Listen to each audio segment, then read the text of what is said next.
Hey guys, welcome back to another episode of the Better Together podcast for real estate agents. I'm Kiki King. And I'm Brian Balisican. And today we have a special guest.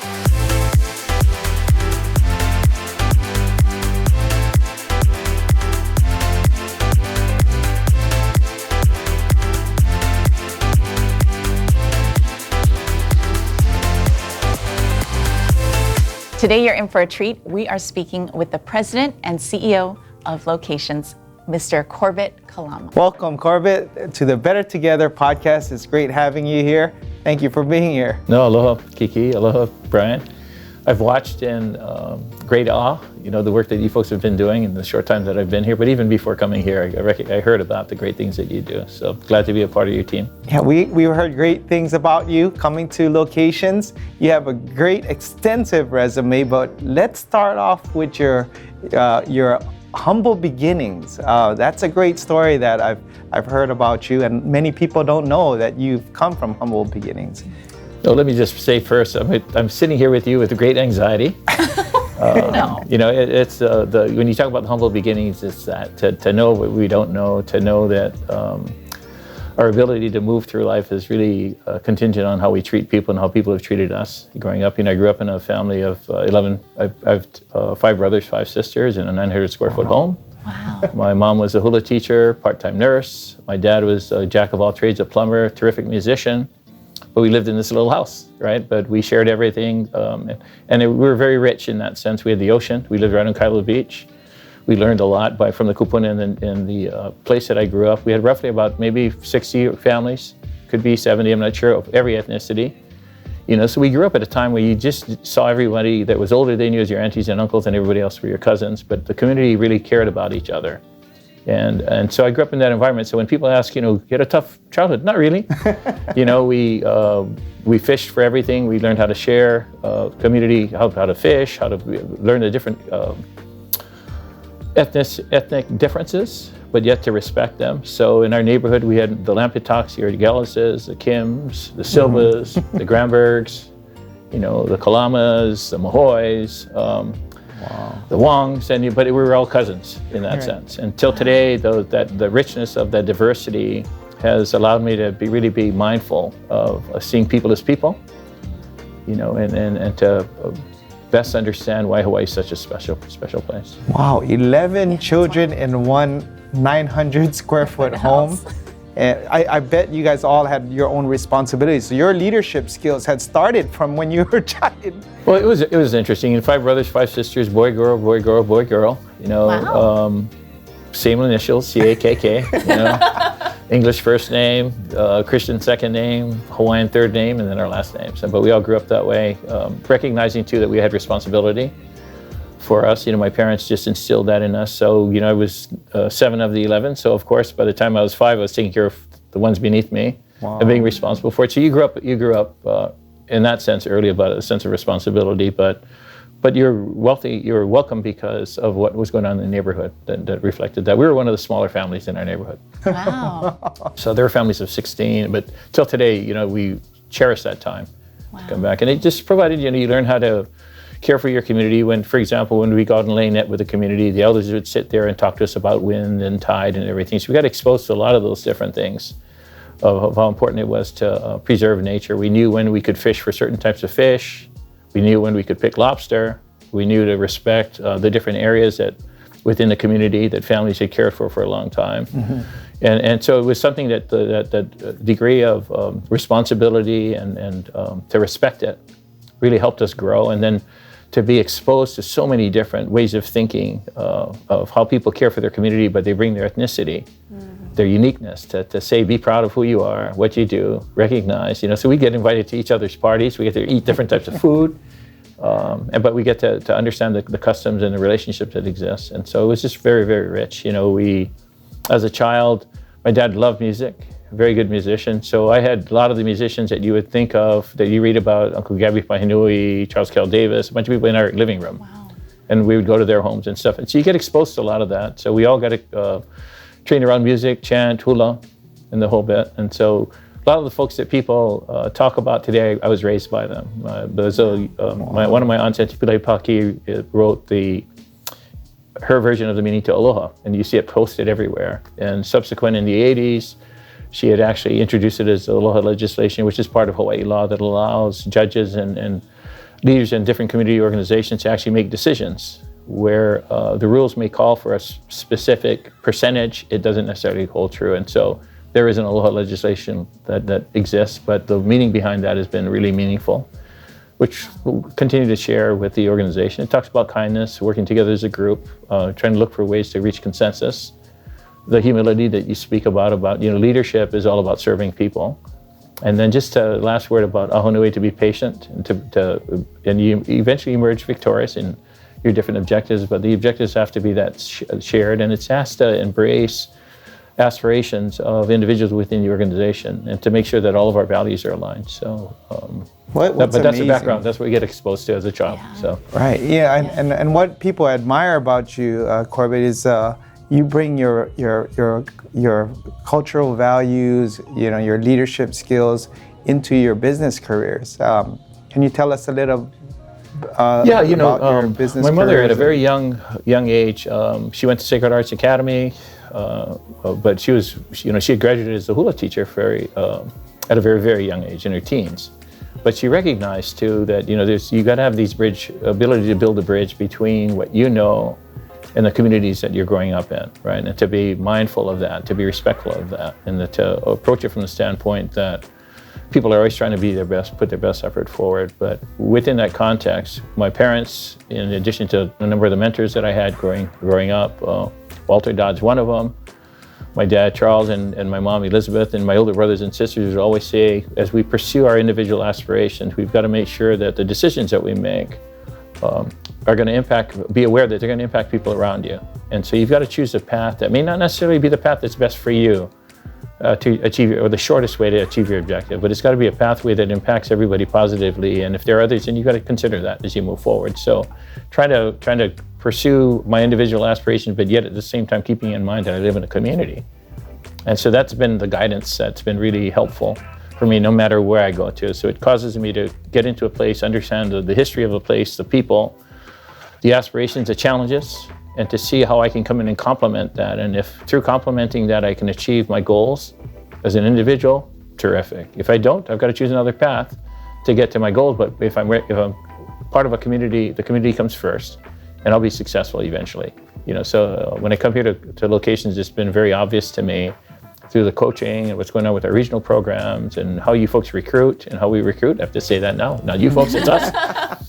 That it's important that we're looking at the person, we're looking at their dreams and aspirations. We know they're at different cycles in their lives, but they're coming here because they care and they want to really address the needs of our community that that have never experienced home ownership. Mm-hmm. That's a big part for what we do. You've got those transactions that move easily for the people that have not experienced not owning a home. Yeah. Mm-hmm. But the joy for me is to see what we do with our foundation here. The foundation that we have here at locations at the Agents Fund, really meaningful for me because it tells the community that we care.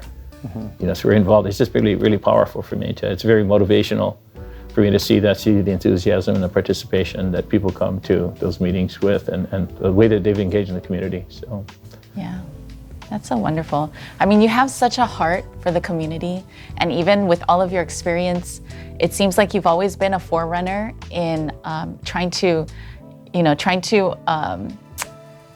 a part of movements that facilitate change for the better, for the community, whether it's the Native Hawaiian community, whether it's the business community. And so in all of the things that you've been involved in, from being a trustee at Kamehameha Schools, to being an executive at First Hawaiian Bank, to being involved, one of the major players with the Harry and Jeanette Weinberg Foundation, the Sony Open, and now here at Locations, can you share some of the life or leadership lessons that you've learned along the way? To me, it's a simple thing. I think it goes back to the initial question. What influences an individual to move in a direction? For me, why my passion is so tied to the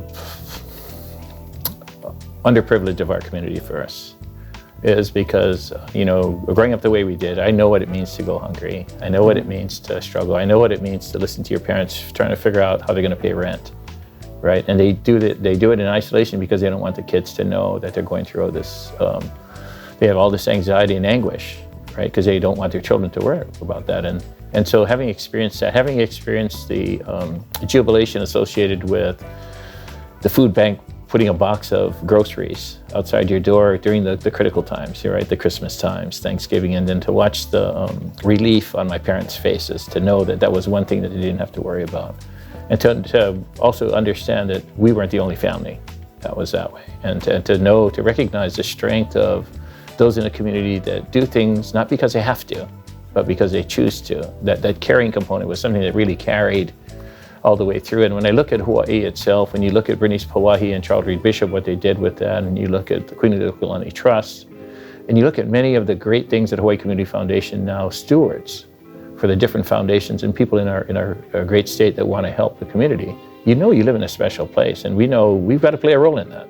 And so that was the stimulating piece for me. If you asked me about what was consistent throughout my life, it was because I was able to actually see and work with people that didn't come to me and tell me, oh, Corbett, this is what we need to do. They did it. Mm-hmm. You know, they had already done it. And so it was really simple for me to say, shoot, I got big shoes to fill, you know. And then when you having the privilege and responsibility to do what I've been able to get involved in, that didn't just start with my desire there. I had to prep myself, I had to do it, you know. And so when I talk about us being heavily involved in our community organizations, I got involved in the community organizations, one, because I wanted to pay back, you know, do what I did. And also I wanted to create some uniqueness. How do I separate myself in this competitive world from everyone out there? You know, go back to my basics. What was so important to me? What was my happy place as a kid? It was being able to sit on the beach and listen to the elders tell you about certain things about the ocean. You know, and then later on, Uncle Pinky and I know his dad would bring him to Kailua, and we would go up to Maunalua, and we would paddle against each other. And I remember when Nainoa and I were sitting in a trustee meeting, we're sitting next to each other, and we kick each other. He said, "You ever think we'd be sitting here?" Not really, you know. When we were kids, but we grew up with similar influences, different places, you know. Wow. We both canoe paddled and everything. We both loved the ocean, you know. And it was interesting to sit there and to recognize that when we were children, we never thought about that, but we knew that we had to care for people, and we were around people that cared for us. And so, how do we continue to use that opportunity and those experiences to influence those around us? And then everything else, you know, we all go to school, you know, but we got to see value in what we see, trying to find relevance. And I remember sitting in a meeting with Walter Dodds in Washington, D.C., and I was on the American Banking Association's Governmental Relations Council. And Walter was heading the whole American Banking Association. And at that time, Senator Inouye was there, Senator Akaka was there, and I remember we're sitting in a restaurant, and Walter and I are sitting there, and he says, "Oh, Corbett, look at those guys coming through here. They have no idea, you know, who we are." I said, "Yeah, Walter, isn't it really interesting that we're only relevant to those that deem us relevant?" Mm-hmm. And we both agreed. And, you know, understanding that how Walter grew up, he grew up in a Quonset hut. His father was a police officer, grew up very humble, worked as an insurance clerk. He just provided a pathway for me to look at and say, you just got to work hard, right, and care for people. And what will come to you will come to you, you know, but to be motivated by caring for people is just such an asset, and it's a worthwhile time. And sometimes I think trying to measure one's success or one's progress in the respective vocation, it's that part, the caring part, that really fills the gap. The time when a sale doesn't go through, you know, and I have so many experiences from a success standpoint, and as a kid, knowing that I wasn't as good. You know, I wanted to play football with all the boys in the park. I wasn't as fast and as strong, but I get really angry, you know, and they tackle me when they catch me, you know. But I realized that the way I'm going to get there, I better start running and training. And so there was just constant teaching going on in our communities that really carried through as we went through in the workplace and the whole bit, but also along the way running into people that saw the desire that I had to do what I wanted to do, was just to care for people. So going back to the point about doing different things, how do I create myself, how do I position myself to be unique in what I did? And what I found was do community work. Wow. So in the early years, I was doing bank lobbying, because when I was going to school in Oregon, I had terrific political science professors there that exposed me to farm subsidies and everything in the Willamette Valley region. I went to a small school, Western Oregon. And it was just really neat that a huge migrant population was a huge part of the economy. So I got exposed to so many different things. And I also watched, despite some of the media coverage not covering all the positive things, how these families were heavily integrated to the different communities and how important they were, and how the different families that were employing them cared for them like they're their own children. So you got that side of the piece that always reinforced for me that the world's a good place, and to look for that and to approach it from that standpoint, that people are trying to put their best effort forward. So, but all of that is just a mixture of a whole number of things that play into the why, and the why that you can never do enough about it. And from a simple standpoint, my parents would always tell me, everybody's got to get up in the morning and brush their teeth, right? Yeah. And you don't walk on water. And I think part of the success of how to handle different levels of success that people see is to remember that. Yeah. That you're like everybody else on the street. We've got worries, we've got aspirations, we've got a commitment to the community, and we've got to do those things with excellence to go through. You've heard me say in the brief talks that I've had here, I always use the term kulia ikanu'u, right? We've got to strive for excellence, but we've got to do it in a way that's caring, that includes everyone, that reflects patience, that reflects that whole servant attitude. I taught a leadership course up at the banking school up at UW for years, and a lot of the teaching there is just that. How do you create a situation people can be successful? So you plan small successes. So a lot of the coaching and stuff that you folks do just really reflects that. Recognizing that you got different people with a lot of anxiety, different levels of the business cycle, different stages in the life cycle, but being able to nurture and let them know that you're supportive. But in the leadership classes, that's what they talk about, right? It's just personal growth, personal activity, you grow. We all know what we don't know, but we all know what we know. So your strengths and your weaknesses, and being able to acknowledge that in a comfortable setting with people that care about you, you just take off. And leadership is just that, just a simple process. It's not anything, it's not rocket science. Treat people well, provide an opportunity for them to excel, make mistakes, and stumble. So I think too often in a career of someone that people tend to look at all the successes, they don't realize all the failures. All the times that I struggled, but I never gave up. Yeah. And that's the message for everyone here is we're going to make mistakes. We're going to build an environment that people are going to stumble, and that's okay. And you look at many leaders across throughout history, and you'll see that, and so it's just been constantly looking back at history and seeing what it is that we need how we can learn from that. And Locations has a terrific history, unlike any other real estate company in Hawaii. To be able to say that they were here 50 years, to say that they were at a time that was really tumultuous. So when these three guys formed this entity, it was powerful. In light of what was going on in Hawaii at that time, the Big Five and everything. Right. And then to form the foundation, even more visionary, to say that. So we got a terrific foundation to build from. We got a great background. And I was super excited to have you join our leadership team. And when I found out, because it does matter, the vision and the leadership of the leader that's coming in, because we are the largest locally owned real estate company, and how we portray ourselves in the community and how we help the community and how we tie that into our own company goals is important. And it all comes from the direction of the leader. What do you see locations moving forward with your cultural background, where we can improve our community, improve Hawaii overall in our role as real estate, one of the biggest real estate companies here in Hawaii? To me, the first thing is just to be able to take the cap off the bottle and let everyone in this organization show themselves in a real, unique way. I think that's what I've enjoyed the most in my time that I've been here these few months formally, is going around sitting with people, knowing that I got people full of enthusiasm, looking for a way to provide their perspective to the community. So you see me popping myself into coaches meetings, doing whatever I can, pop into marketing, just say, hey, what's going on over here? Asking Joe about what's on the digital page, how did you respond to this thing? Not because I want to show them that what they do is valuable, and I think in an organization, it's critically important that in order for us to build and to tell the community that we're here for them, we got to tell our people that we're here for you. So to acknowledge every person that works for our organization here has extreme value to our success, and that we can never say thank you enough Yeah. You know, if an email comes through, respond to it.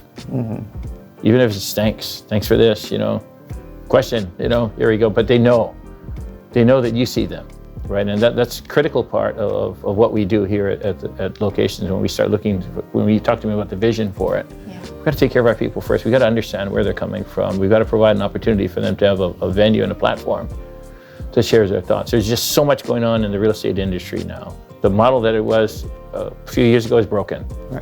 Right? We've got digital media that's going on. How do we best use it? You know, there are different things out there. You got many things out there. Google's had their big program for a while. Chatbox is on there. You got some countries are trying to shut all that stuff down. And it's because what we've got to be able to have our people recognize that their thoughts still are important, even with the pressure to move in certain directions with digital media. We've got to be able to allow them to discern and to say, you know what, I don't agree with this, and this is why, and to give them the time to say that, to listen to it, to discuss it, and then move.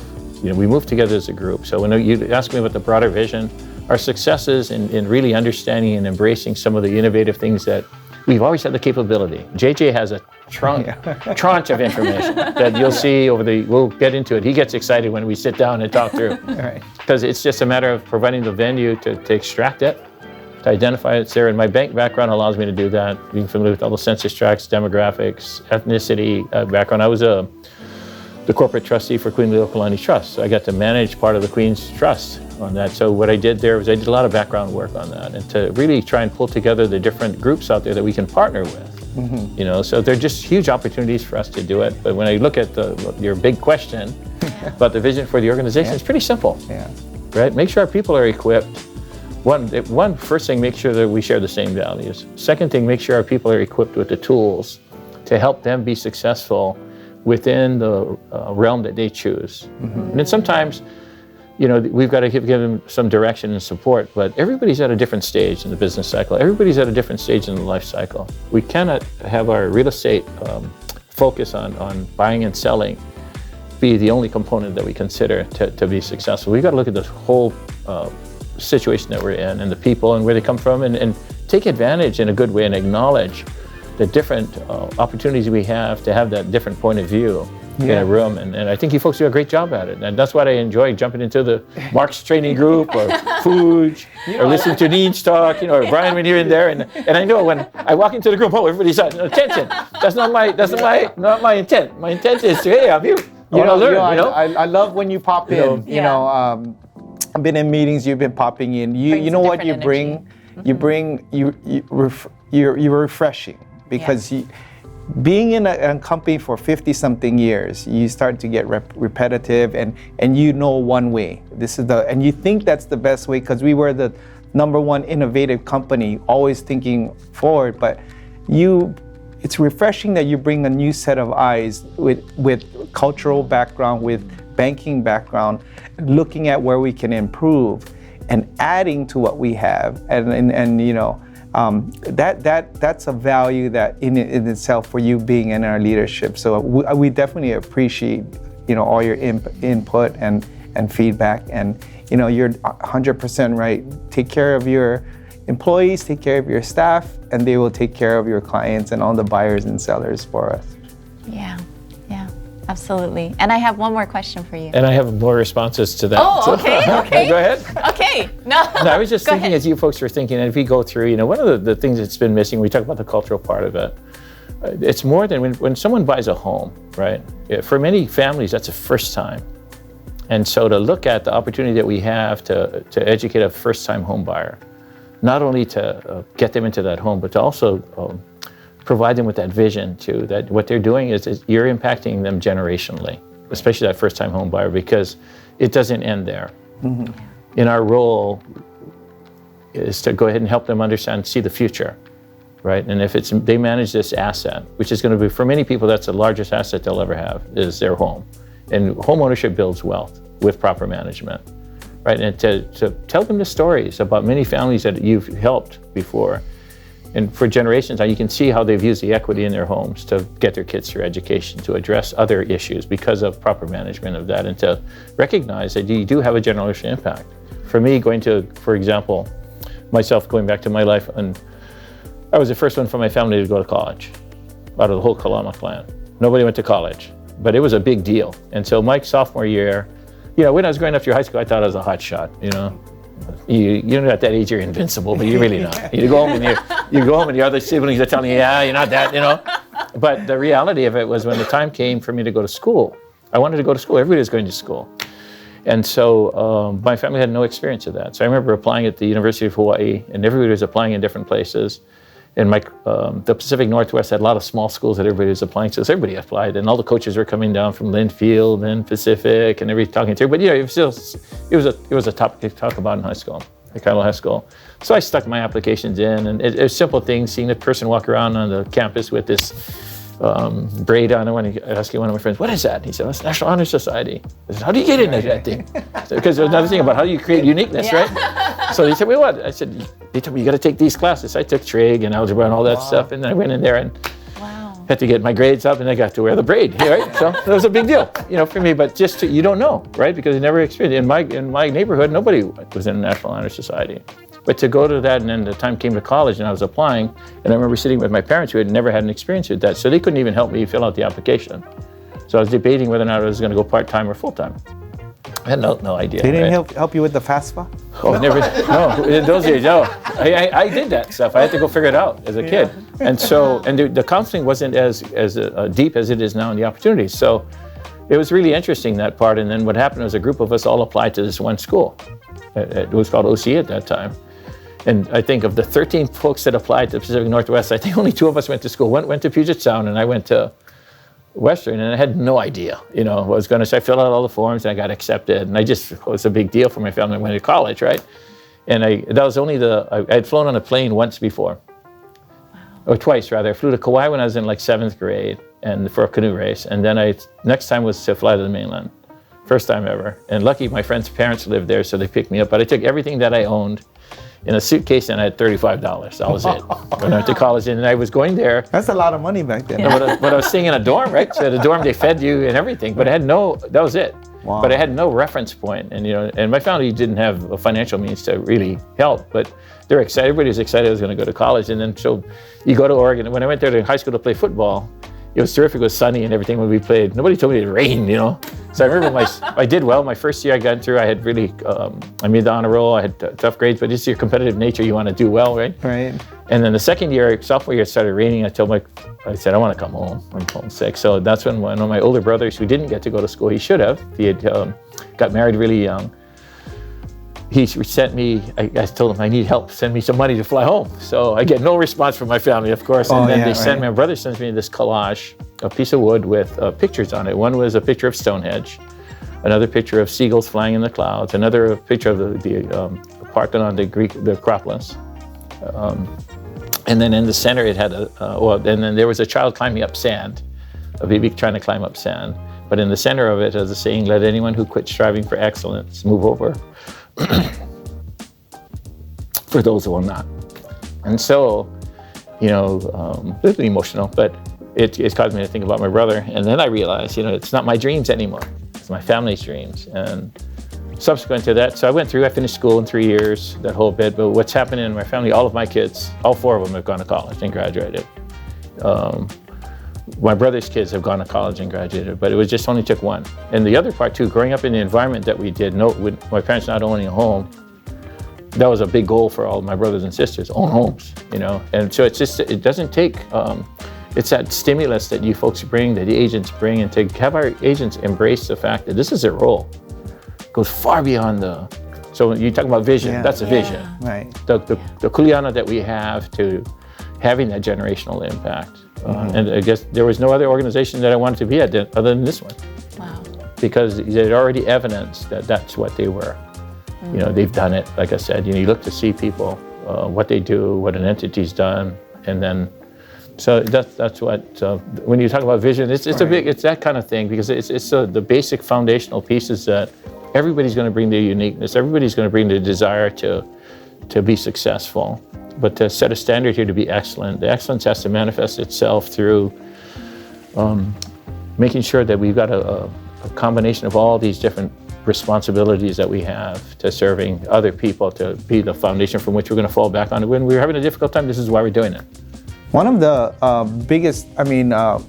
one of the main things that makes locations successful for many, many years is the values that flow through all the way to the customer, from our leadership to our employees, our staff to the customer, and like you mentioned, our buyers and sellers, they remember how their agent made them feel not what they did, because that goes on and on from generation to generation, and repeat business and helping their daughters, their granddaughters buy, and that's what built basically a lot contributed to the success of locations, and that's where enforcing that culture and making sure what we do is still, and not forgetting we're in line with our culture and our values, is important in our totally. And I know, talking about culture and values and me cutting Kiki off in the last time, you better ask your question. So I remember I have 5 sisters, so is Kiki here? Remember, I grew up with. No, I grew up with 5 sisters, and they were very involved in my life even till today. Sometimes they'll call me, I saw you on something. Are you resting? Are you resting? Or I'll just get a phone call. Call me. So it's just, my sisters are really critical. That must have been. That was a great story. I mean, your story about college. I just wanted to ask this question. After Kiki's question. Yeah.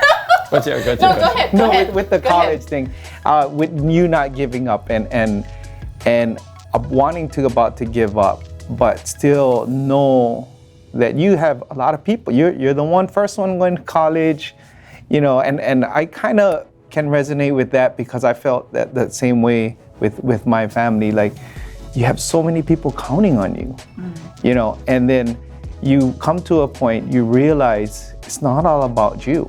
It's about everybody that is supporting you, and how you cannot let them down. And that is emotional to me too, and that's why that story really touched me, because you can't give up. Sometimes you want to give up, but you gotta strive, because you get so many people counting on you, and that's something that you gotta dig deep in and forget about the rain. Yeah. And just strive through, and you did it. And, it's just something that you've got to keep your mind focused on why you're doing it. Carving the path. You basically carved the path for everyone to go to college. Right? But it's strong. I have strong siblings. We took care of one another. We had a lot of hand-me-downs and things, and we joke about it now. But at the time, it was a challenge. But we wouldn't trade it for anything. Sometimes you'd wonder. You see the families of 2 or 3, and say, oh. So, you start thinking, if we only had 2 people, our family would be small. But then you start thinking, okay, which brother and sister did I not want? And you couldn't. So you got out of that mindset really quick, because you love them all, right? You would not give that up for material things. And so it's just really important, being able to have those thoughts to fall back on all the time. Yeah, I wish I had that, but I have 6 kids, so. Yeah. But this generation has changed so much back when you were growing up, and I wish they had that kind of family it is. bonds, it's still there. You start seeing it. You start seeing it. You just have it through iPads and and social media. Okay, Kiki. Okay. Okay, so I have one final question for you. Okay. And all of our viewers, they're agents out there in the industry, at locations, at other companies. And when I've spoken with realtors who get into the industry, I swear 95% of the time, people become realtors because they want to help others. They want to help people own homes. They want to help their family, their friends. And with everything that we've heard from you today, with your stories of growing up, with your heart to give back, with your leadership, your servant leadership, what advice would you give to the next generation of leaders, the next generation of realtors out there who are looking to make a difference in their community, looking to make a difference in this business? What advice would you give to them? So the basic thing is, one, understand the history. Take the time to understand the history of the place, of the people that you're going to interact with, of yourself. And it's really important to understand that. I think we all have to have a sense of place, right? And we live here in Hawaii, and I do think every place that we go to go there with a mindset that there's been generations of people that have lived there, that have influenced why the place is what it is, why it's attractive to some, what makes it attractive.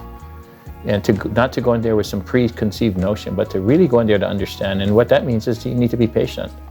And we need to recognize that we've got a responsibility it's a huge responsibility to go in and talk about a piece of the aina that we have here and what comes with it. Because when people get involved in a place, right, it's critically important for them to understand the history of it. Because at some point in time, we have the opportunity to assist them in being a part of that community, part of that history will surface somewhere along the line, and it's our responsibility to be able to share that with them. And so when I look at the realtors and the real estate agents now, where I see an opportunity for me to bring greater knowledge is in that area, to really provide that when we got to Waianae and Nanakuli, we know the families that have been there the Keolanas have been really huge out there. Candy Suiso, what she's doing with the Waianae High School, what Puanani Burgess has been doing from a mentorship standpoint, what's going on with Ma'o Farms, everything in the community, right? So when I go there and I'm going to talk about a house or a house lot or something that's up on the beachfront or in Maile or in Nanakuli, I know the history of Nanakuli, I know the history of the beachfront, I know the history of the people where the Hawaiian homestead lands are. And my effort here is to make sure that our folks, to be a part of making sure that we convey that with our agents coming into the industry so that as they pursue that aspiration that they have to help people, that we equip them with the tools and we never lose sight of the fact that that's what we're here to do, to bring value to the agent so that they can pursue their aspirations in a very informed, caring fashion so that the community will see the value that we see in them. First thing is they choose to come to locations. It's a big deal for us. It's a huge privilege, but it's a kuleana that we have to take on and really perform with excellence in providing that support for them, but so that they can go out and care for their communities. One of my favorite fairy tales is this never-ending story. And I don't know if you've ever seen that. Mm-hmm. And this big, beautiful white dog is flapping his ears and flying around. We're part of that. A trail, right? A trail going through and recognizing that we're part of that never-ending story of Hawaii, right? And every step we take is another part of that story. So we have to make sure that we fulfill the responsibility and the privilege we have to be a part of the story and to do it in a very mindful, caring, thoughtful fashion. And how we treat our agents and how we treat the folks that support the agents within this organization and acknowledge the importance of everyone's role is critically important to the success of not only of locations, but any company in Hawaii as we go through. And as a community that we work in, the business community and the worldwide community continues to change, there are certain things that are consistent in terms of how we have to treat people. Doesn't matter if it's here, it's in the Middle East, it's wherever it's going to be. I've had the opportunity of working in South Africa, in Brazil, in the Middle East, and you meet people. And wherever you go, you have people that care for people, that keep those communities moving, despite what may be provided to us from a perspective in the media. We don't get to see the community. And one thing I can say has been consistent. No matter where I've gone in the world, you have people that care about people. And those are the ones that gravitate to one another and that have the discipline and the passion and compassion to put the effort forward, not for themselves. When you look at Mother Teresa, you look at Nelson Mandela, you look at those different people. You look here in Hawaii that have come through, people that have helped, people that we know and people that we don't know. True. That continue to help our community be foundationally sound to move through the difficult times that we have. And we as agents and our agents here at the locations get to be a part of that. So we need to be prepared, we need to acknowledge it, we need to respect it. And the way we're going to do that here at the organization is to really provide our coaches with the opportunity and the tools to do that, provide our marketing folks to really be all aligned with what we do, getting our tech groups involved, having our support staff know that what they do behind the scenes is important, and acknowledge it. That's where, when you talk about what we need for this organization is that. Yeah. And I think it's there. The reason why I'm here is because I see it. I see the enthusiasm. And every day people ask me, I remember people ask me, former people that I've known for a long time, Corbett, why'd you go over there? And I came here because this is the organization. I wanted to impact housing. And this was the place that I wanted to be because of the history. Again, we've got that 50-year history. We got a foundation. We had founders that had vision. And then when we look forward now and I look at the work that the foundation does and the work that's being done there, it actually just reinforces that and affirms why locations is locations and the place to be. So I appreciate the privilege of That's wonderful. spending this time with you folks. Yeah. Thank you so much. I got My anxiety hasn't relieved one yet. more question. Now, when you're riding on your big-eared dog, white dog, you have quite an extensive legacy. When you look back into your life, I know you're starting your new chapter here, a new chapter in your whole storybook legacy at locations. What is there anything else you're still in your bucket list or wanting to pursue after, or many people thought you were going to retire, right? But now you're here with a new chapter. Is there anything that you can share with us that you still look forward to in accomplishing in your? No, I'll just say this. The why home ownership is so critical, and that's what motivates me is I've done a lot of work in communities and in homeless communities and everything. And when I look at housing and the role that the agents play and why locations is so critically important, I see housing in a continuum: homelessness to houselessness, to rent to own, to first-time home buyer, and you may have a combination there, to how we use our low-income housing tax credit programs, how we work with the developers and have them, as they're doing now, acknowledging the responsibility they have to serve those that don't have the opportunity. That part continues to be the driver. And the reason why I say that is what motivates me is to be able to go into a community, as simple as a homeless community, for example, and see the despair in the parents' eyes or the single parents' eyes with in many instances, it's the mother with children, right? To see that, the despair, not only in the mother, but in the children's eyes. And then to be able to move to a place like Kahawiki Village, that Dwayne Creasy was just so visionary on, and then I got to be a part of, in the city and the state, everybody came together with that, international shipping companies and everything. And to be able to see that just through that effort, to go on site now and go to the child care center there that Parents and Children Together runs, or to the teen center that Central Pacific Bank sponsored, and then to see the twinkle in the eye of those kids, right, that was non-existent. When you ask me what I want to see is that. I want to see twinkle in kids' eyes. So. No, because that tells us that our community has not lost sight of the importance of caring for people. Because when you see kids being kids that were formerly on the street, and it's just transforming.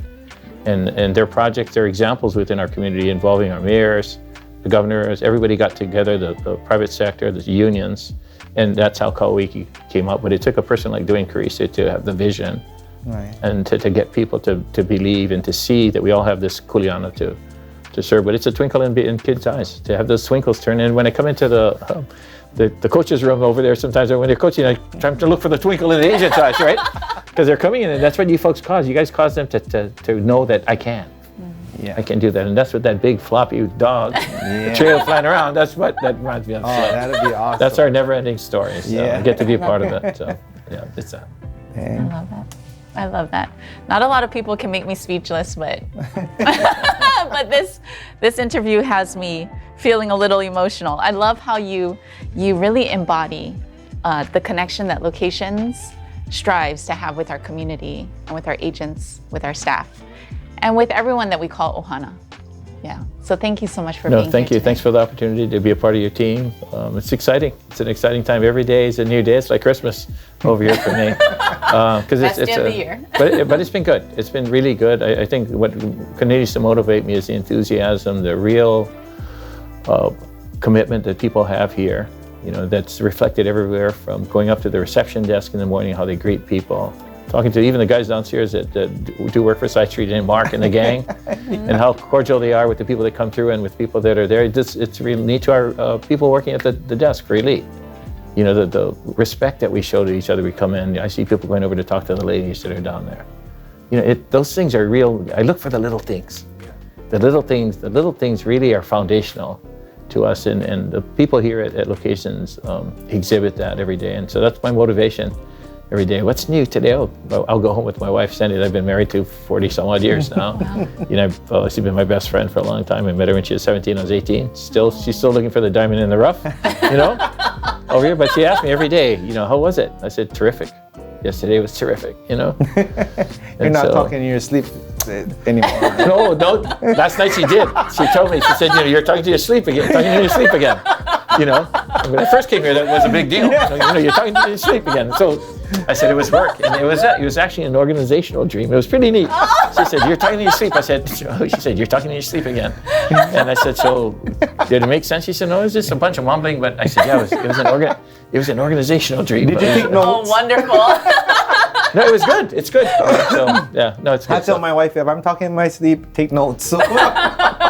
Yeah, it's a different language, you know. So, but it's good. You know, the neat things about the human being and the mind and stuff. That's a time for relaxation, and so it's been really helpful. I mean, being here has been she knew that I couldn't stay retired. You know, it's just not my thing, and it's just a need in our community for people to stay involved, and we have a lot of work to do together. Well, happy that you are here. Happy to have you as our leadership team, and we're very excited to what's upcoming for locations and where we're headed to. Yeah, absolutely. Thank you so much for being here with us. Aloha. Thanks, Corbett. Keep up your good work. I'll be watching you from afar and say I knew them when. You know? So you continue to bring perspective to who we are, and I think it's really critically important that people understand who we are, our personality, that we've got good people here that are committed to doing what's right for our community. So I appreciate the leadership you both show. Thank you. Mahalo. Thank you. And thank you to all of you who have continued to watch this Better Together podcast throughout all of the episodes that we've had so far. We hope that you've enjoyed this interview with Corbett Kalama, the new CEO and President of Locations, and continue to stay tuned. Keep watching for more episodes of how to build a successful and thriving real estate business. We'll see you next time. Bye. Aloha. Aloha.